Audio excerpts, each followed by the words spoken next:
कौशल राज्य के राजा मोरध्वज के दरबार में पहुंचा। दरबार में साधु को आए देख राजा स्वयं उनके स्वागत के लिए आ पहुंचे। तभी साधु ने क्रोधित स्वर में कहा, मेरा ये सिंह काफी दिनों से भूखा है, इसे खाने के लिए मांस चाहिए। राजा ने कहा, हे ब्राह्मण देवता, आप क्रोधित न हो, मैं अभी इसके लिए भेड़ बकरी की व्यवस्था करवाता हूँ। साधु ने कहा, हे मूर्ख राजन, ये कोई साधारण सिंह नहीं है जो भेड़ बकरियों का मांस खाए। इसे खाने में केवल इंसान के दाहिने हिस्से का मांस ही चाहिए। साधु की बात सुनते ही राजा मोरध्वज अपने शरीर के दाहिने हिस्से का मांस देने के लिए तैयार हो गए। परंतु साधु ने कहा, मेरे सिंह को तो तुम्हारे पुत्र के शरीर के दाहिने अंग का मांस चाहिए। अपने पुत्र की बलि की बात सुनते ही राजा और रानी का हृदय व्याकुल हो उठा। महल के प्रांगण में खड़ा राजकुमार सारा दृश्य देख रहा था। वह दौड़कर अपने पिता के पास आया और बोला, पिताश्री, मैं अपने शरीर के दाहिने अंग का मांस इस सिंह को देने के लिए तैयार हूँ। तभी साधु ने एक और शर्त रखते हुए कहा, राजकुमार के आधे अंग को काटने के लिए राजा और रानी दोनों को मिलकर आरी चलानी होगी। राजा ने कहा, हे ब्राह्मण देवता, आपकी आज्ञा सर्वोपरि है। राजा और रानी ने अपने पुत्र को काटना प्रारंभ किया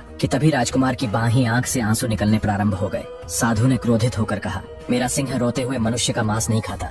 राजकुमार ने कहा, हे ब्राह्मण देव, मैं रो नहीं रहा, ये तो मेरा बायां अंग इसलिए रो रहा है कि वो कितना अभागा है जो आपके काम नहीं आ सका। इतना सुनते ही साधु के भेष में खड़े व्यक्ति ने भगवान कृष्ण का रूप धारण कर लिया और सिंह के रूप में उनके साथ अर्जुन आया था। भगवान श्री कृष्ण ने राजकुमार को आशीर्वाद दिया, जिसके परिणाम स्वरूप राजकुमार पहले की भांति स्वस्थ हो गया और कृष्ण ने मोरध्वज व उनकी रानी को आशीर्वाद दिया।